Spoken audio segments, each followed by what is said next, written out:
how do you turn the mic back on? It's on. Hello? Dois. Dois. Okay, well, you want to start? Okay.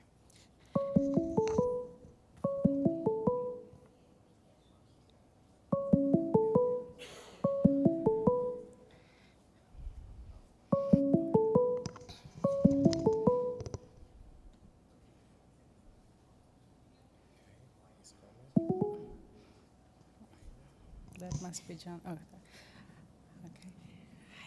I got it. Okay. And so is Nick on? Okay. Well, thank you very much for coming back to the last session, AM2. We are going to do this a little differently. We have a few speakers. Two of our speakers could not be here and are joining us by Skype. And we have one withdrawn talk, and then we have a person who has to be leaving the room at 5 o'clock, so we want to make sure that all our speakers maintain their time slots and obey the time limits. I have a co-convener, Simon White, and Jose is going to help with the Skype talks. So we're going to start right away with our first invited talk, which is given by Gianluca Massi, and it is about the Virtual Telescope project. And so he's coming live from Italy, I believe. Hi, Gianluca. This is Padma. So, hi. All right. So we're going to start with that. And if you have any questions, you may have to send them by email if we run out of time. So please do honor the time limits. We'll give a 3-minute warning, and then we'll give a 1-minute warning so that you have that 1 minute to wrap up so the next speaker can get ready. Thank you. So, Gianluca, I'm going to start the PowerPoint, and you can say next slide and turn it to the next slide, okay? Okay, I'm ready. Okay. Okay, you can start. Okay, good evening, ladies and gentlemen. Gianluca Masi speaking from Italy, Rome, and I'm speaking on the behalf of the Virtual Telescope project. And first of all, I'm very happy to be here, and I wish to thank very much Padma for inviting me to join. And I actually wanted to be there in person, but some personal stuff made not possible for me to join. But fortunately, we have technology out there making possible to meet even when we are far away. So I would like just to share with you some thoughts about the Virtual Telescope project and how it is working as a bridge between the professional and amateur community. And I am a professional astrophysicist, but I also feel an amateur astronomer because I decided to become a professional astrophysicist after being an amateur for basically all my lifetime. So I am myself, I am a bridge, I would say, between a professional and amateur astronomy world. Anyway, I started the Virtual Telescope project as a platform a few years ago because, first of all, I needed something highly technological to perform my astronomical activities without running between Rome and Ceccano, where the telescope is about 100 kilometers far from here. So I wanted a few telescopes I could easily access remotely through the internet. And I succeeded doing this 8 years ago exactly. But as soon as this system was ready for my own personal usage, I also wanted to explore and experiment another possibility, to make those technology available to the world. I mean, making possible to have real-time images taken with those telescopes, shared in real time with people through the web, through an internet browser, with a live comment by the astronomer taking all those things. And I must say that putting together my experience as a professional in the field of research, as well as a professional in science communication, and I want to say that I work as a science curator at the Planetarium of Rome, I was able just to put together these two different aspects, that is the science and the communication together, to bring the modern astronomy to the people, to the world, I would say. And I must say that over these years, this experiment is now, I would say, something very strong, because over the last 8 years, we have been able to reach more than 6 million of individuals from basically every country on this planet, with something live happening in the universe, like eclipses, close approaching asteroids, comets, and so on. And I just would like to share with you some numbers, just summarizing what the Virtual Telescope is doing now. And some of you, I know, are already aware about this, because you likely know the Virtual Telescope also. And let me see if I can just go and share this live with you. At this very moment, we have two telescopes making possible, I just want to underline this, both science and public outreach. The same telescope can do, I would say, science on something hot in the astrophysical contest, but in the very same night, it can also share live what it is doing. And we have two telescopes, as I said. One of them is a 17 inches optical tube, and another one is a 14 inches, and they are two independent telescopes. They can be used together by two completely different users without troubles. So we can use, for example, one telescope for research, and at the same time, the other telescope can be used for public outreach on the web. Also, I am still working. I would say this is something I started a couple of years ago, but I still need to finish it, to install a solar telescope, because as you know very well, astronomy is not only a night affair, but you can do great astronomy live also with our own star, that is the sun.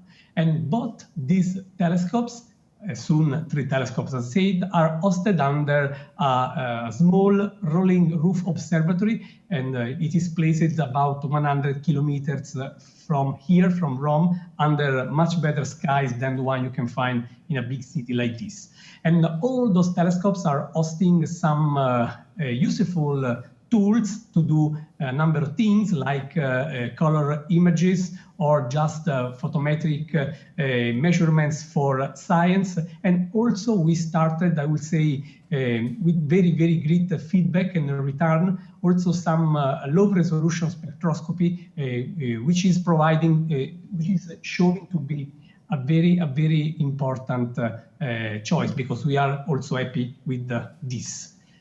Here are the two telescopes in some detail, and I also want to thank our technological partners, Unitron Italia Instruments, Software BISC, Badr Planetarium, Santa Barbara Instruments Group, and Planewave Instruments, for making possible to us to put together this easily than without them. And this is the main unit. You can see there are a few details here, just saying that this telescope is very precise in pointing and tracking, and this is making our life much easier, even with the public, because we can concentrate on the substance, talking about astronomy, talking about what we are seeing, without wasting time on technical troubles, tracking the object, and so on. So the technology here, which is not easily visible from the viewer side, is doing a great job to maximize our chance to communicate astronomy and the science and the fun inside the astronomical fact. And this telescope can be just put into operation in just 2-3 minutes. And this is also important, because for us, doing astrophysics on fast transients is also very important. But the first telescope, I would say the one who made possible for us to start, is this one. This is our glorious 14 inches telescope, and it has the very same advanced characteristics. But there are some differences, because we really didn't want to make two clones. We wanted telescopes able to do something different, so that one telescope has been specialized in something like photometry, and one and the other one in imaging. And we are happy so far with these results. This is just a family picture showing both the telescopes under the rolling roof in Ceccano, where, as I said, all this stuff is located. And this is just to give you an idea of what people is saying, because we share with the public exactly what we see. We really want people feeling as astronomers for one night. That is, when they connect to our live event on the web, they will see the telescope console, they will see the all-sky camera, they will see what the telescope is taking, and we comment live this to make it possible for them to understand.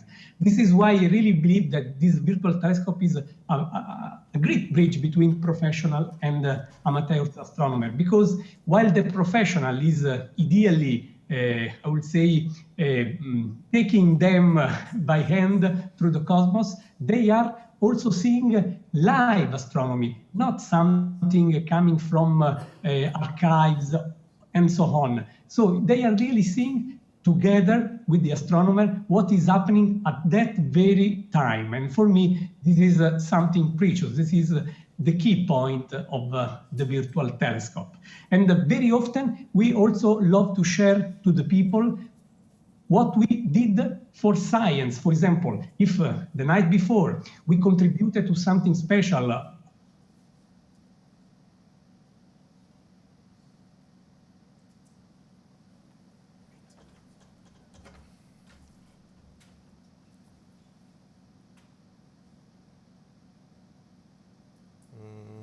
think we lost the connection. next night, we want to show that live to the people, curious people. And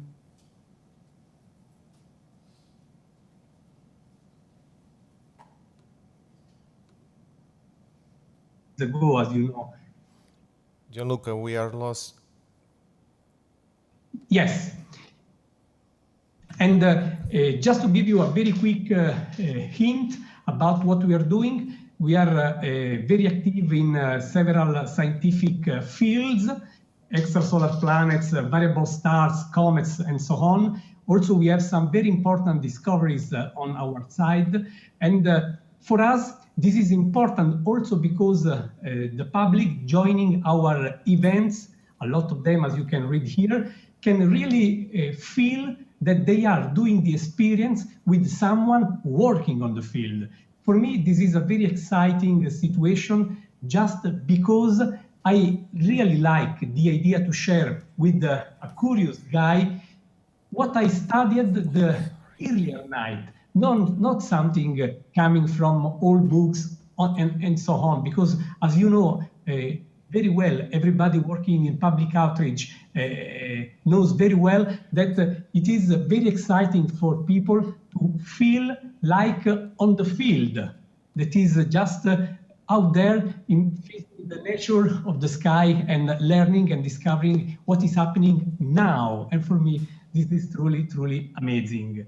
And just an image showing one of the biggest success ever at the Virtual Telescope, when earlier this year, with this asteroid, we reached a lot of people, that is 250,000 of people in just one single event, as you can see.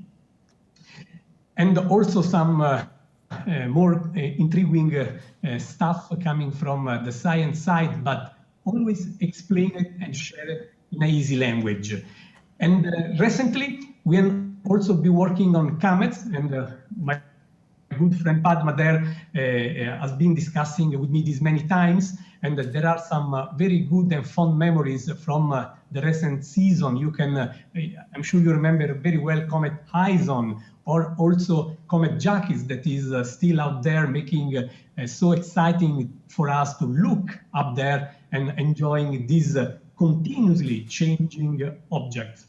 And for me, and I'm just going to conclude, it is important that the public out there is now in the position to receive some astronomical contents from the very live ground where astronomers are working night and day. And the virtual telescope, after starting this stuff 8 years ago, is now very happy to go ahead on this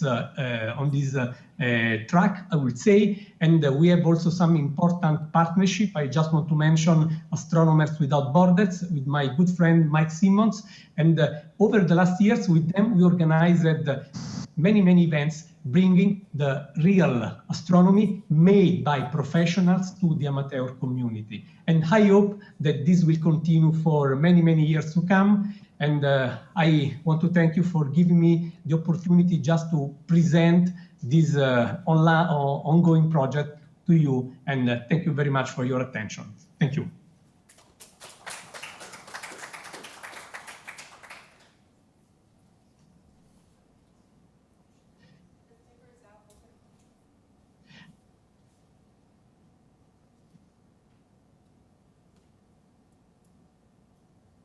For making possible my remote participation, because I really wanted to be there. But thank you for organizing this hangout, making possible this. Thank you so much.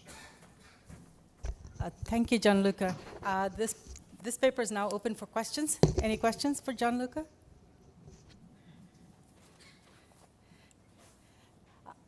I have a question. Gianluca, you mentioned that you can do spectroscopy. Is that low res, and is it possible to, what type of objects have you been doing spectroscopy on? The audio is not the best, but I think I understood anyway. Yes, we do low resolution spectroscopy because our telescope is not very big, but despite the low resolution, we can reach very interesting targets. And also we want to do, as you know very well, Padma, we also want to do comets, but we are still working on this. Anyway, I'm waiting for a larger resolution grating. It will be installed in the next week, and hopefully this will bring more exciting results, also more exciting ideas to share with the public. Well, thank you very much. Let's thank the speaker, please. Thank you to you. Goodbye. Well, hopefully one day we'll meet you in person.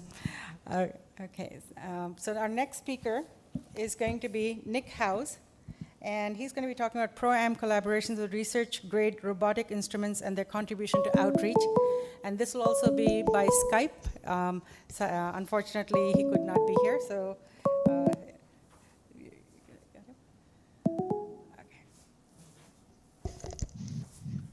Okay, hi Nick. Hey, how are you? Can you hear me okay? Yeah, I'm going to put you in a principal screen to the public. Okay. You can say hi. Hello, everybody. Okay. Calling you from a coffee shop in the west of England. Look at you.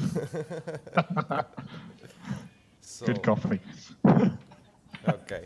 I'm going to start the presentation, so don't forget to tell me, please, next slide. I will do. We have So, slide number 1. Okay. Right, hello, everybody. Apologies for not being with you. Apologies for the little bit of background noise. I'm in a coffee shop, as I said, in England, because the alternative was sitting with my kids at home. And one of my children is 3 years old, so that's probably not a good idea.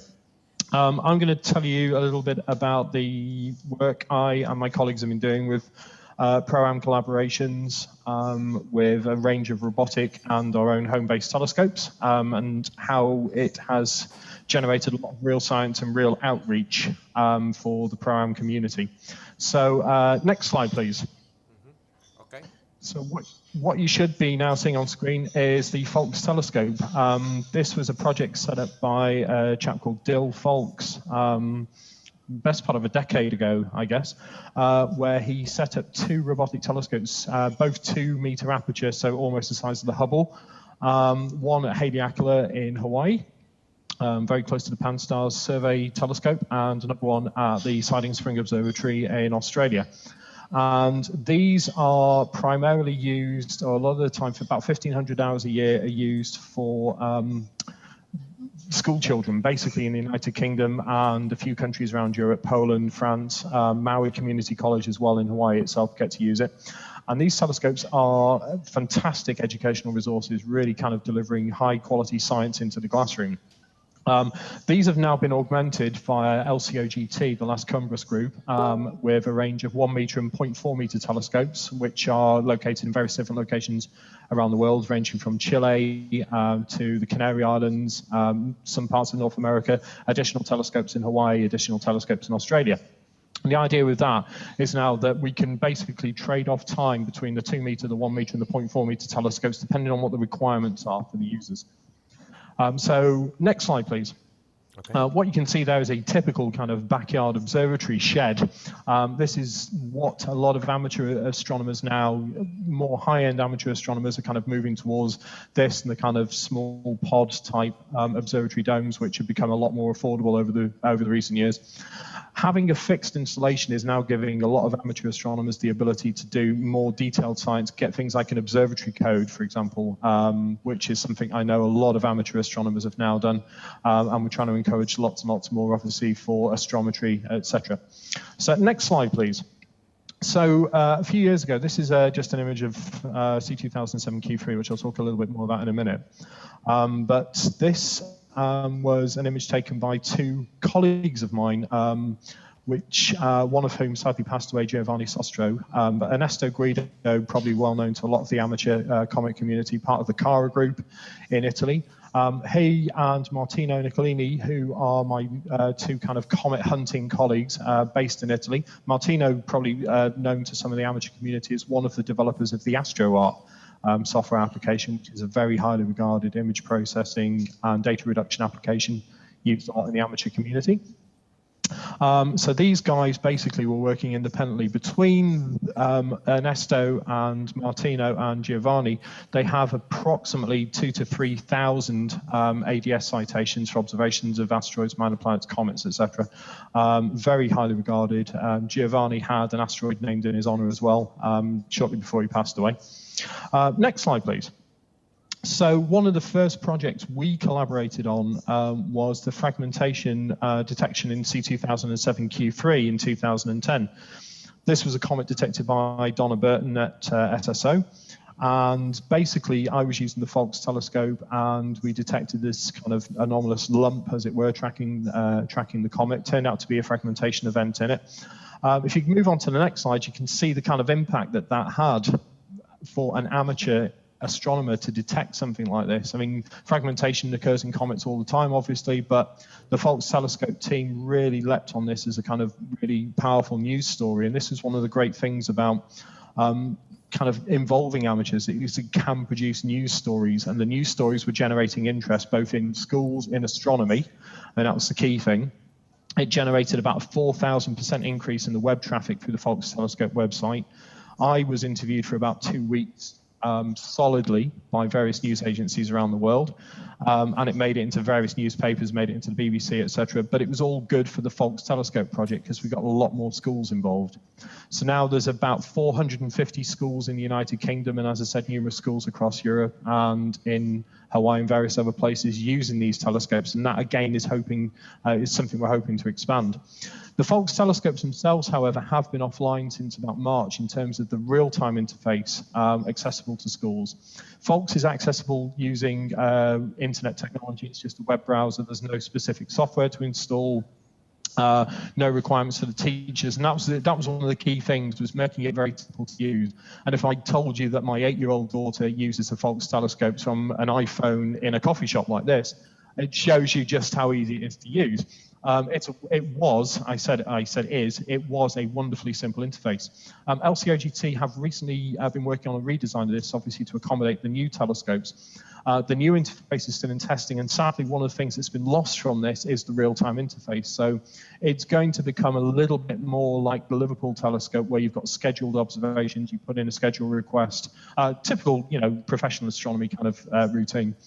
But it's kind of taken away a little bit from the immediacy of what the Falx telescope was previously delivering. However, one of the things we have found very much with the Falx Telescope is that it's been able to take kids from taking what we call pretty pictures. So there's lots of amateur astronomers taking really fantastic, beautiful, kind of pretty images of comets, nebula, etc. But what we like to do is take them from taking the pretty pictures of these things and then moving them into real science very quickly. So one of the things we've done is kind of developed a lot of lesson plans and ideas based around the use of free or very low-cost software. I also worked on the development of a Linux distribution called Astrodistro. This was something which basically allowed people to just have an astronomy distribution running from an Oracle virtual machine. So you didn't even have to install anything, which is one of the key problems with schools and teachers. We use Astrometrica obviously a lot for astrometry, and again this is a really good way of getting kids involved in doing real science. So looking at the astrometry of near-Earth objects is a very pertinent thing at the moment. There's a Google Hangout in about an hour with Dr. Pamela Gay talking about the threats. You've obviously got Neo Shield team, you've got the B612 Foundation, various other groups looking at that aspect of it as well. But the other thing that we've very serendipitously been able to not only detect new asteroids with school children in the United Kingdom, but we've also found we've been very successful at doing comet follow-on. So initial observations posted up on the near-Earth object confirmation page. With the Falx Telescope, a 2-meter aperture, we've been able to do incredibly fast, rapid reaction follow-on and prove that an object is a comet. For example, detecting, the coma in Ison, for example, which was, I believe, our team got the first publicly available image of Comet Ison in the world out. You have 3 minutes. Look. Again, one of the things we're doing is trying to get the younger people in the school children. And this is the thing. You can either tell kids that they can't do much and you can give them little cardboard cutouts to play with, and you can give them little models and animations and stuff like that, and you can belittle them, or you can actually treat them with the respect I think that they deserve and try and get them involved in real science. And that's what I've kind of been doing, knowing, as I said, from my own 8-year-old, what she's capable of. I think we kind of very, very dramatically underestimate what young people are capable of in terms of, science and education and outreach. So working with the Minor Planet Center website, enabling kids to generate ephemeris and actually work through the data sets themselves, as I said, via quite simple lesson plans, I think. All this kind of leads into work that Padma and various other people have been doing now for several years. This was a project set up by Elizabeth Warner, the University of Maryland, with Karen Meach, Micah Hearn, etc., with the AOP program, looking at deep impact mission with the flybys and obviously the follow-on with epoxy and 103P. Hugely successful program, very, very popular via social media. Big Facebook page was involved in that, lots of Twitter activity.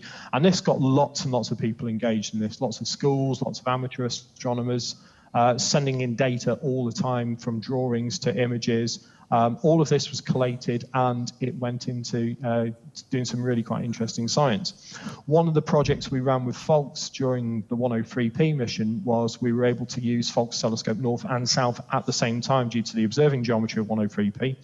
And we ran a little project where we were basically looking at the distance of the comet through parallax. Obviously, we had a baseline between Australia and Hawaii with this. So that's quite an interesting little project to, again, kind of get the kids thinking and doing a bit more kind of science. On the back of this, again, very, very successful campaign. We had images posted via National Geographic, all the major astronomy magazines made the NASA homepage, so millions of people got to see the observations and images there. Sorry, I keep on forgetting to say next slide. It should be on slide 11 now, if that's okay. It's my fault. Don't worry. We okay?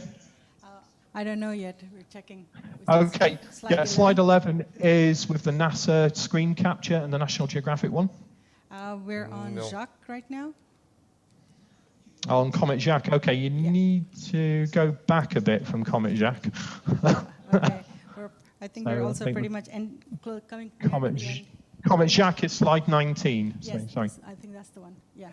Oh, nice. Okay, so go to, slide 11. That gives you some examples of some of the public outreach work. If you go on to the next slide, slide 12, This was the press conference at JPL where one of my own images was shown alongside the Hubble images. And again, this was just great PR for the Falx Telescope because a lot of the traffic that came from that basically encouraged people to sign up and use the telescopes. If you go on to the next slide, that's just Tim Larson, who was obviously one of the mission managers for the Epoxy spacecraft with that.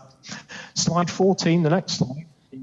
Okay. APHIS journal. This is the famous kind of everybody and their mother involved in the observations paper that was published by Karen Meach and Micah Hearn. But again, we had a lot of amateur astronomers involved in this paper, and it led on to a smaller subset group of us publishing a paper in Icarus from the observations from that campaign and looking at the RFO and dust continuum data.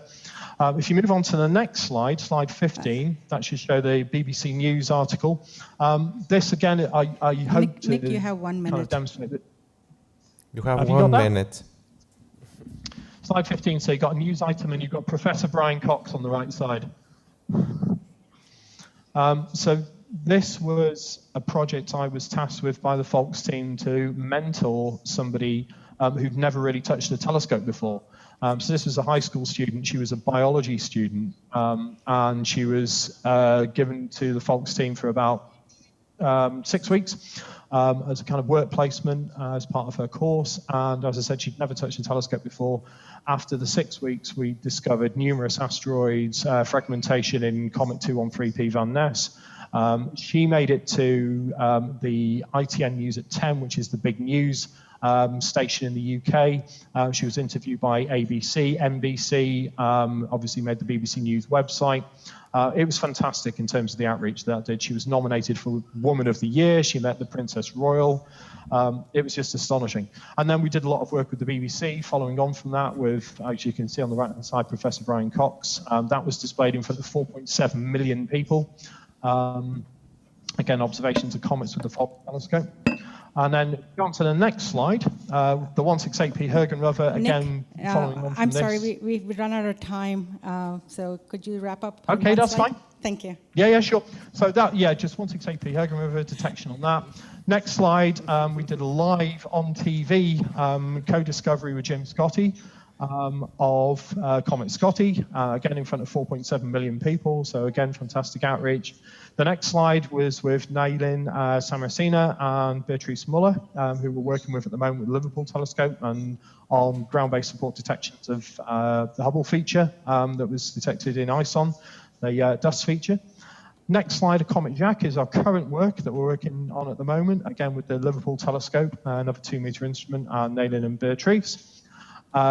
Second to last slide was just a bit of fun that we did. We basically found the Herschel Space Telescope after the transponder had been switched off, and then got a very detailed observing arc on that after about a month of observations.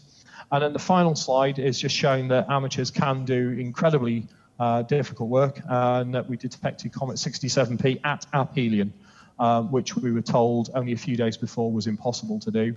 And then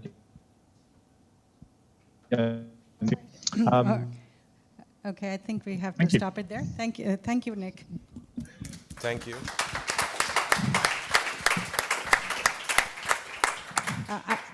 I'm sorry we have to move on to the next speaker, but I think Skype needs to come with a little clock for us. But a great talk, Nick. Thank you.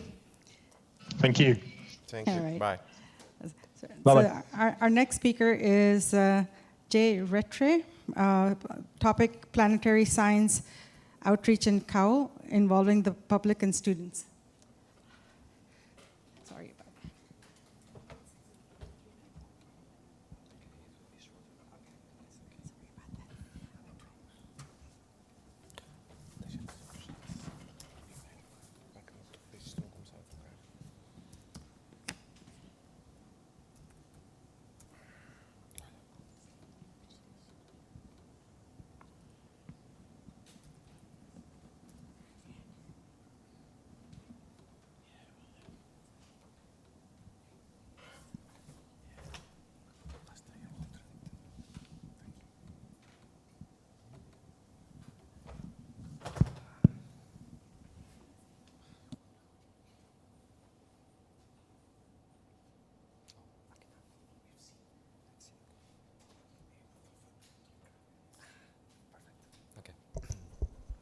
Well, good afternoon, everyone. My name is João Retré. I'm the director of the Scientific Mediation Office at the Center for Astronomy and Astrophysics of the University of Lisbon. And I come here today to present on a brief talk the planetary science outreach that it's done at the center, CAUL. So, let me start by presenting you the center. It's a research center from the Faculty of Sciences of the University of Lisbon, and it's hosted by the Astronomical Observatory of Lisbon, a centenary institution where most of our outreach activities take place. CAUL has been doing research in planetary science since '97, and some examples of this research include the study of exoplanets, solar system dynamics, planetary atmospheres, or the study of small bodies in the solar system. In parallel with the scientific research that is done at the center, we are committed to bring planetary science to the public and to students as well. And doing that by involving directly schools, promoting and organizing several lectures and public planetary events as well, ensuring that we have a strong social and media presence, and creating a strong bond between outreach and science, as we will see further on this presentation. Okay. One of our main objectives is to take astronomy to students and professors, especially high school students. And one of these examples is the project Astronomy is for Me, which aims to involve directly teachers and the students in the learn of astronomy through hands-on protocols that require the use of small telescopes. One example of these projects is the measurement of the mass of Jupiter using its 4 largest moons, the movement. So the students conduct their own observations, as you can see on these 2 images, for example, and then they simply perform the necessary measurements in order to get the mass of the planet using Newton's law of universal gravitation. And the pilot project was very successful, and the students were very happy because, and we were very happy because, as you can see, they were able to achieve a mass of Jupiter with simple methods with an error of only 1.5%. Besides the fact that they are extremely enthusiastic with these projects, this kind of projects is also a way of providing them some skills on data reduction, for example, image analysis, or even computing. We also have projects for younger students, especially on the 4th grade. These are much simple projects where they learn some basic concepts about the solar system. And when I mean basic concepts is the relation between the sun, moon, and the tides, and scales in the solar system, for example. For the public, one of the ways we have to involve them is through our outreach activities. And one of our main outreach activities is it's called Nights at the Observatory, that has average attendance of 140 people per session. In these sessions are formed by mainly a public lecture and observational session at night of the night sky. And the lectures are given by professional researchers at the center, and involves also a lot of planetary researchers. We don't conduct these public lectures only at the observatory. We also go to schools or wherever we are required. And in fact, it has been very recently established, in fact, AEAM today, a protocol between the Planetary Science Gulbenkian, where we have already conducted several outreach talks about planetary science. Okay. Another way of reaching the public is through special planetary events like eclipse, moon eclipse, sun eclipse, etc., etc. And on these events, we can have up to 2,000 people per session. And of course, these kind of events have a strong media presence. whenever they take place or an article or scientific article is published, we provide the media and the public the necessary clarification about them. We also keep a strong presence in the social media, social media networks, through the constant posts of vodcasts, for example, where we have researchers from the center explaining hot topics in astronomy. Okay. Finally, science and outreach at KAUL have created a real big bond.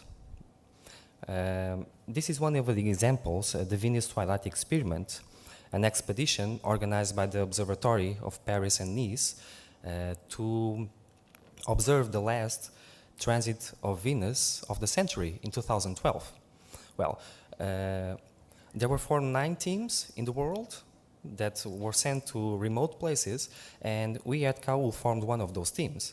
As you can see there at left, we have Pedro Machado.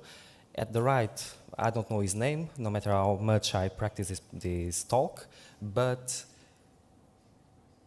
it's a funny thing that during this expedition, we simply, besides doing the observations that were required, we also maintained an online journal of the expedition itself for the public and for the media.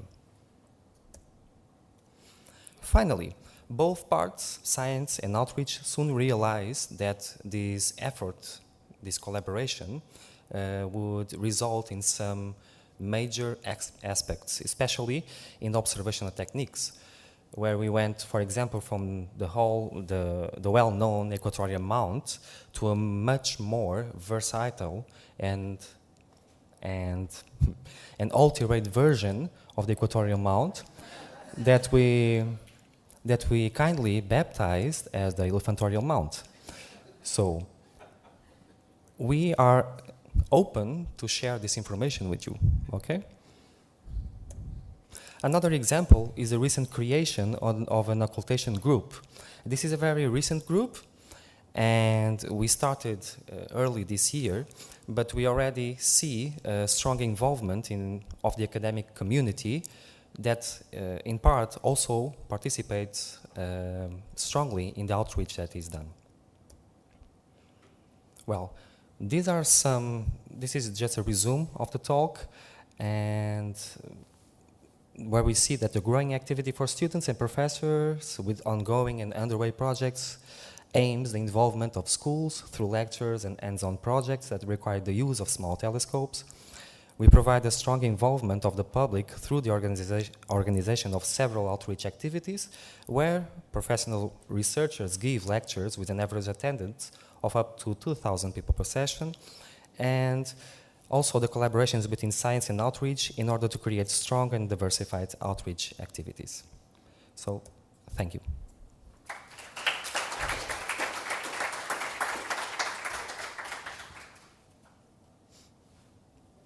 Paper is open for questions. No one wants to know about the elephant? No? Yes? It was a very, very interesting elephant. In fact, Pedro Machado is over there. What was the name of the elephant? Do you remember? Lakshmi, right? Lakshmi. Lakshmi, yes. Okay. Great. So, Thank you. Thank you once again. Our next speaker is our second invited speaker, Pamela Gay.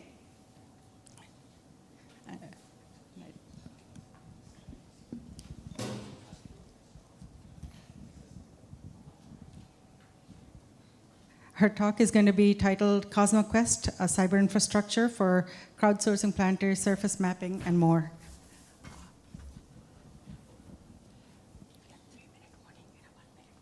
No worries. You have 15 minutes. So I'm trying to figure out where they hid my presentation. I think I found it. And I promised to put you back on schedule because I have to start a hangout at 5 o'clock. So I shall not go over my time, even if the technology fails brutally, which it's threatening to do at the moment.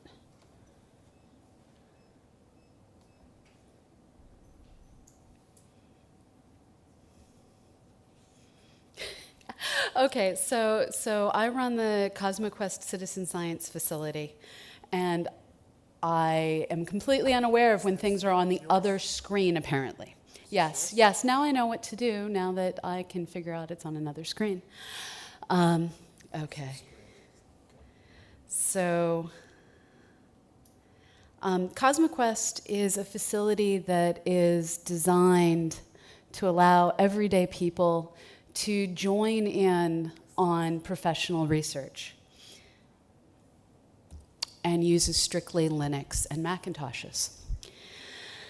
And so with CosmoQuest, what we started out to do back, we actually found out we were going to be doing this at the EPSC in Rome a number of years ago. We were talking with folks from the Lunar Reconnaissance Orbiter, and we learned that they were interested in having their own citizen science project, and they offered to fund the creation of moon mappers. And so we started with that. And within a matter of months, we had moon mappers. We were working with New Horizons to find Kuiper belt objects.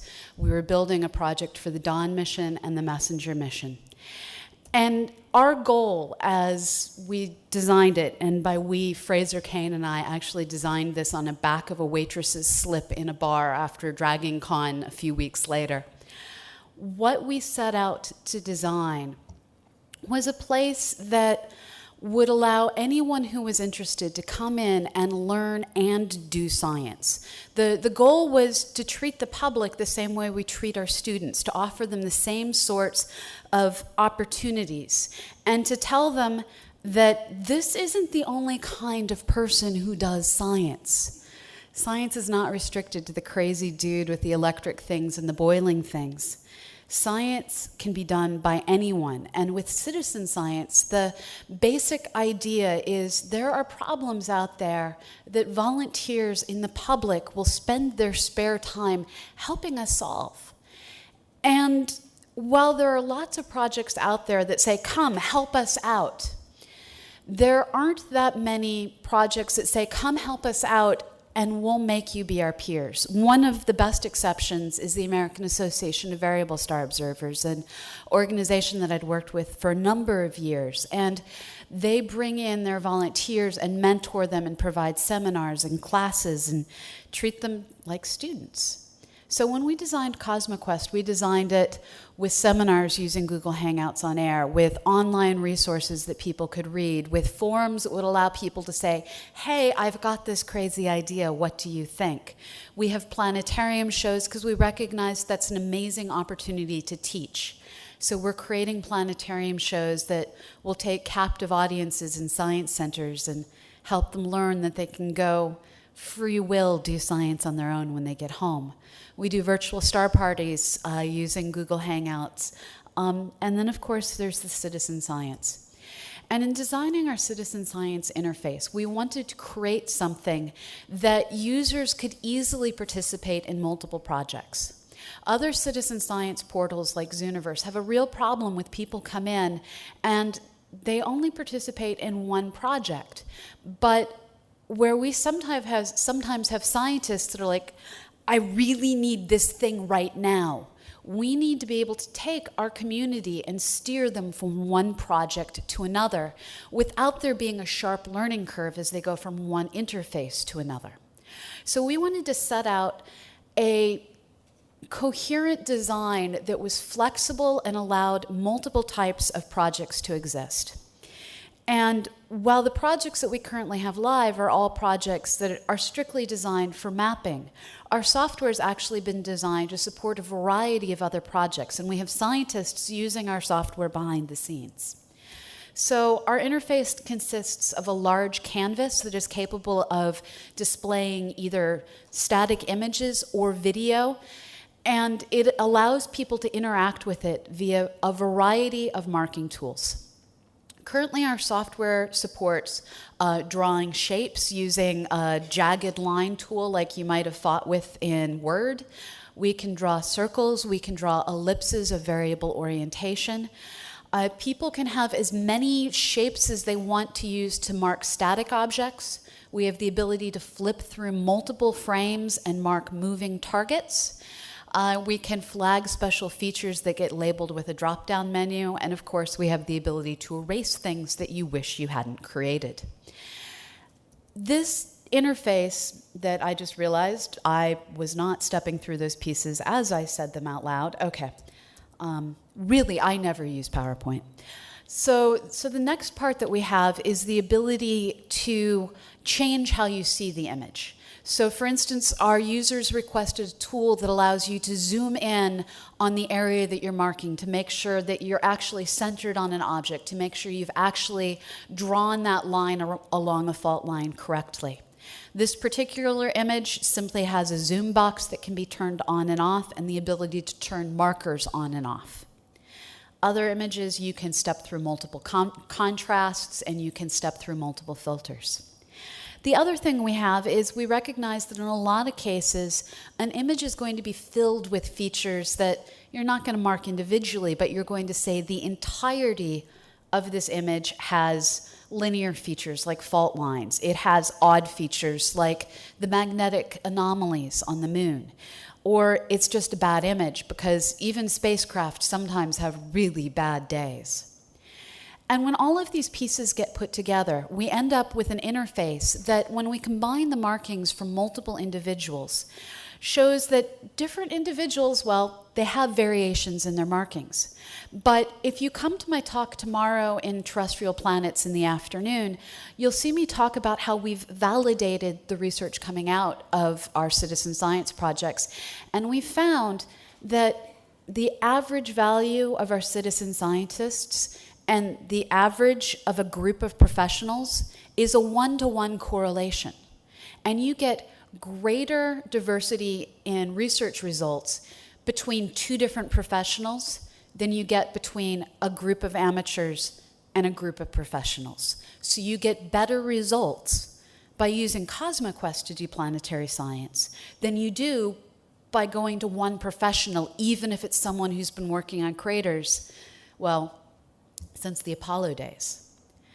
Now, as I said at the beginning, one of the things that we really wanted to do was make sure that we were providing people more than just a chance to click on images. We've partnered with the Galileo Teacher Training Program, which you may have heard about in other sessions, and we are working with JIHU as well to make sure that teachers are taught how to use our projects. Our results are going into Open Discovery Space and into NASA Wavelength so that teachers have an archive of our results. We're producing hangouts like the one I'm about to go give, and we're producing planetarium shows. We also have mobile apps, so if you want to learn planetary science while you're waiting for the sub, you can download Earth or Not Earth. It does have a fee because Apple charges us a fee, and we try to recoup it. And this particular game has all black and white images in the easiest step, and it asks the simple question, are you looking at Earth or not Earth? And what's kind of amazing is I've set this out at planetarium conferences and astronomy conferences and watched professionals walk up and planetarium instructors walk up, people who deal with images every day, and they'll get through maybe 10 before they hit Ganymede and decide it's the Arabian Peninsula. And so it's actually harder than you'd think to identify things in our own solar system. So if you have a spare 99 cents, I'd encourage you to get Earth or Not Earth. And you can always do science for free. Everything at CosmoQuest is provided for you thanks to the funding of a variety of different NASA spacecraft, international partners, and individual donations. We don't ask anything of the people who come except for them to learn and for them to help us do science. So please come join us online because together we are discovering our universe. Thank you.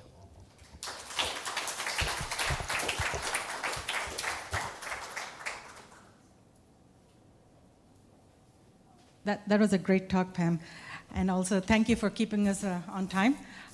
Any questions for the speaker before she runs away? She has to start a Google Hangout shortly. Come to my talk tomorrow. Okay, thank you. All right. All right, so I guess we're a few minutes early, but we'll go on to our next speaker. It's Simon White resurrecting Bobrovnikov, sorry if I mispronounced, to produce crowdsourced cometary light curves using DSLR photometry. So, do you Sorry? turn on your clock for you? No, okay. thanks, because my Okay. script's on here, so Okay. if you've got the clock, then I haven't got a script. Okay. You have 10 The, minutes. oh, Yeah, it's you have not 10 on screen. minutes. Let's go on that one. Okay. And then, presumably, Do you know how to get to the That one? directory with the talks?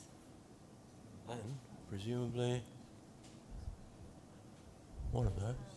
Oh, this isn't being echoed on the screen, is Go it? down to the second last. That's your talk. How do I get there? Um, No idea. Because the arrow's moving on that screen, but the menu's on that screen. Please. It's not showing you the screen here.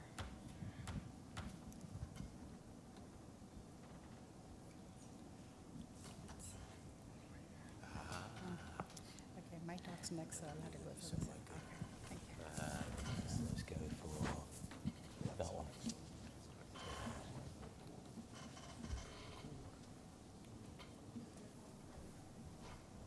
Forward. That way. No, I'll use this because then I can go backwards as well as forward.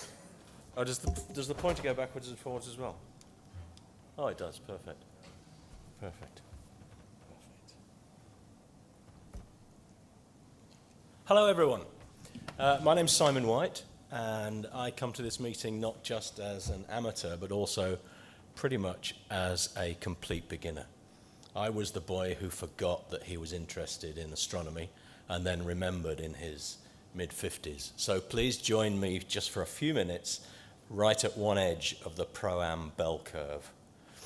My astronomy activities so far have been dominated by my interest in DSLR photography, in effect taking pretty pictures of the night sky, especially of comets, and showing them to my local astronomy club. The emphasis on comets brought me onto Padma's radar, leading to her utterly outrageous suggestion that I should submit a paper to the EPSC. So thank you, Padma, for putting me on this stage today. Pretty pictures aren't really enough, so next month I'm starting an astronomy degree, which as a part-timer should take about 6 years. You will see from the abstract, if you've read it, that I refer to this as a developmental paper, which means that I think I've come up with an idea and I'd like to pursue it, perhaps even as part of my studies. Presenting comet photos to Astronomy Club, the most frequent question asked is, how bright will it become? It turns out that comet magnitude is not an easy subject. In fact, it's quite a tricky one. Visual magnitude for point objects is easy to grasp, but magnitude for a diffuse object is not so straightforward. Looking for guidance on how to approach the subject, I stumbled across this out-of-print journal article. And I absolutely love the idea that the historical archive of comet magnitude data is full of readings that were taken using methods which, by today's standards, would seem curious, if not downright crazy. The Bobrovnikov method, or with slight variation, the Sidgwick method, is based on memorizing the appearance of a comet, moving your telescope so that one of the designated reference stars is in view, putting it out of focus so that the star is as diffuse as the comet, and then asking yourself how bright it looks, how does it compare with your recollection of the comet that you recently memorized. This seems about as unscientific a way of taking measurements as it's possible to conceive. And this presents the amateur with an ideal opportunity for experimentation and of study of method. And one of my aims today is to invite other amateurs perhaps to join me on this project. I have tried using the Bobrovnikov method using a DSLR. So here's my capture of pan-stars earlier this year, calibrated, stacked, and ready to submit to the British Astronomical Association's Comet Image Archives. Here's a single frame from that capture, unprocessed. The stars are points, the comet is diffuse. Here's a single frame out of focus, so that the stars look like the comet nucleus. Now the task is a lot easier. If we can identify the magnitude of these stars, we can determine the magnitude of the comet, because we can read the on-screen brightness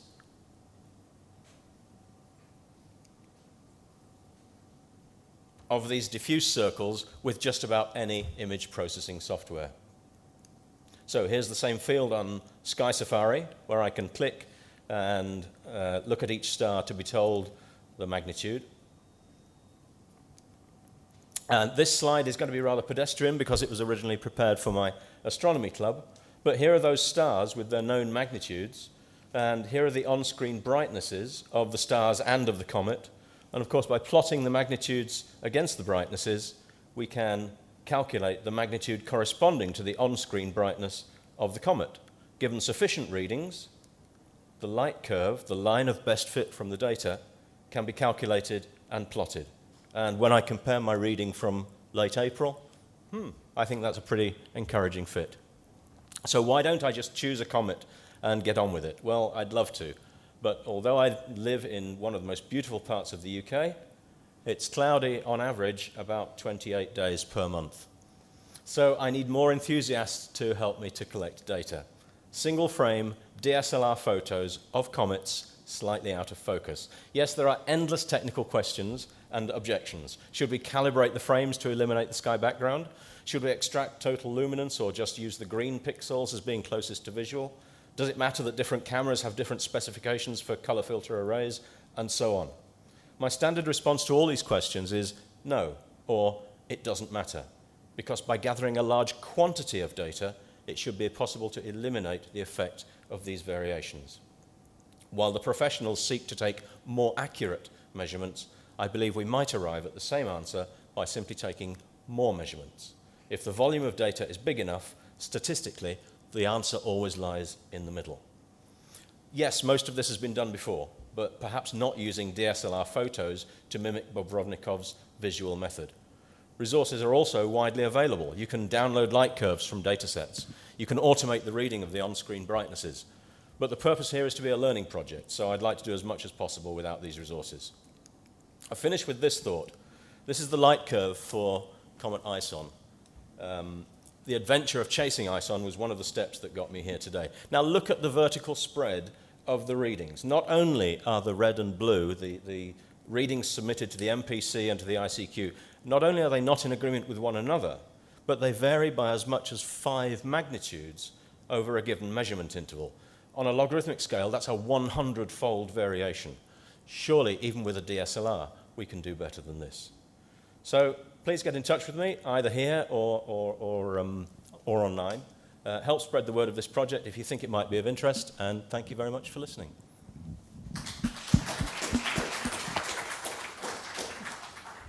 Very interesting. The paper, I love questions. paper is open for questions.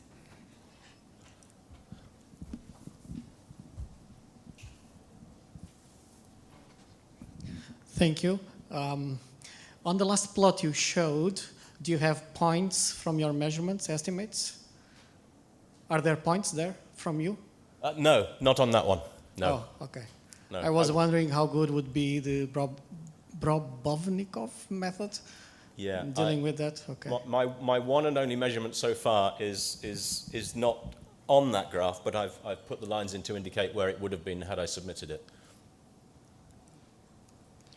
Yes, we have time for one more. I can just shout out. So how do you know how far out of focus to go to get the right result?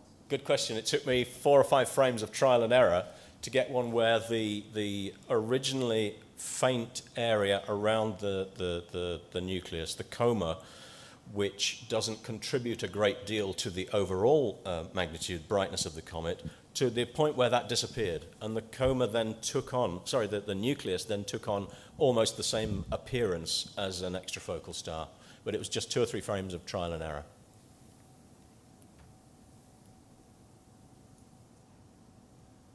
If there's nobody else, I think I'm going to hand you over to Padma to wind up. Oh. Yes. You know, we have time, so we're going to allow Mark Delcroix to give a talk on his poster so that we stay on track for the last talk. How much time do I have? 10 minutes. Okay. Okay. Who's going to fill the gap? Can you time it? 10 minutes. Can you time it? Okay, so I will give you a special talk because it was not planned. So I have a poster which I will talk about later on, and I propose just to show you the poster and to talk about this. The topic is amateurs discovering a bright spot on Neptune and what we could do out of that. So I am sorry, again, this will be, I do not have a presentation, so I will just zoom on some part of that. Let me check. It's too much.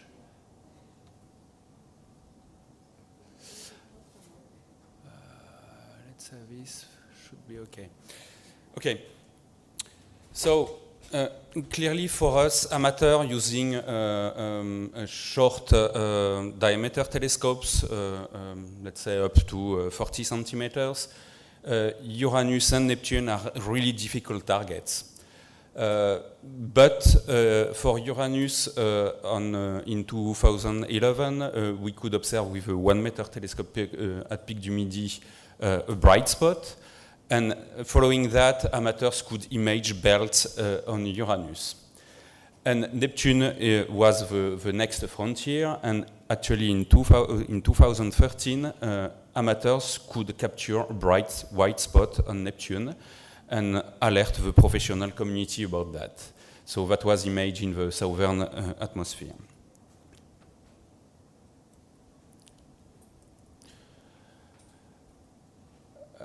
So basically, the few data that we have, because Neptune is not an easy target, about Neptune, for this apparition of Neptune, were coming from US and Europe, really centered around the opposition date, so between July and October. And I myself studied all of these amateur images I could get in order to identify possible white spot.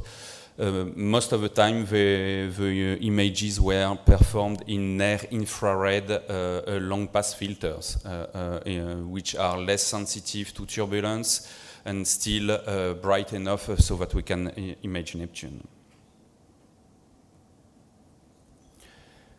So here is the picture of what Peter Gorzinski from US could do of Neptune, which really is surprising. At that time, I just could not believe it, to have such a nice view of Neptune with a clear white spot at that place. So this is really an excellent quality picture, which was done with a regular 14 inches telescope from Celestron. When discovering that, I could myself go back into data that I acquired on the Pic du Midi telescope, the 1 meter telescope, and found back an image which showed with less quality than this one that spot, but 2 months earlier. So I also analyzed some other images, and I could plot this graph of all of the possible white spots that could be identified. So you have here the date on this axis, and here you have a longitude of the spots which are measured. And for the brightest ones, we have at least 4 observations which are well aligned with a drift rate that I could calculate and which is coherent with the wind speed which is known for this latitude at Neptune.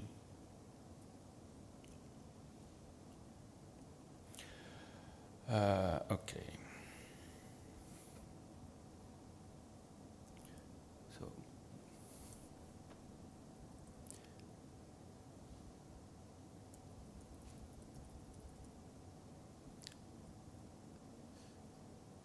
Okay, so there are the figures. I don't think that it's really interesting. Here you can see the 4 images which show that spot, the one at Pic du Midi in beginning of July, one from Peter Gorzinski here, one from John Boudreau, and one from Paul Jones. All of the amateurs are from America, and with about the same kind of telescope, around 14 inches. So there were also some other potential spots, but that were not that. This was not really clear whether they were real or artifacts, given the very tiny size of Neptune and the images that us amateurs can do. Neptune is just a bit bigger than the Galilean moon as seen from Earth, so it's really difficult to see details on that because the Galilean moon are 2 or 3 magnitudes brighter than Neptune.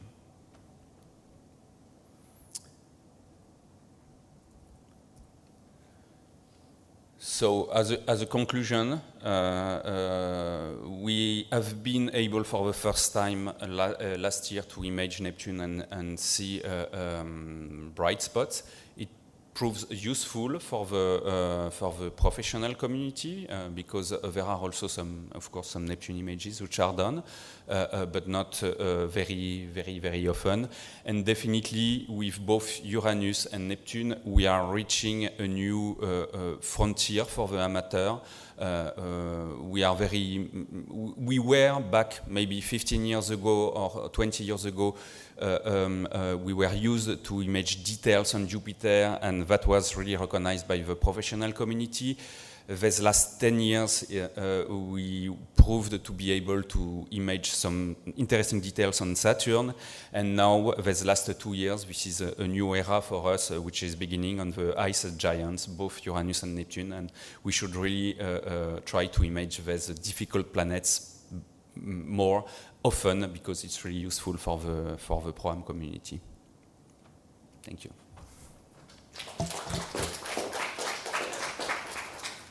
Any questions?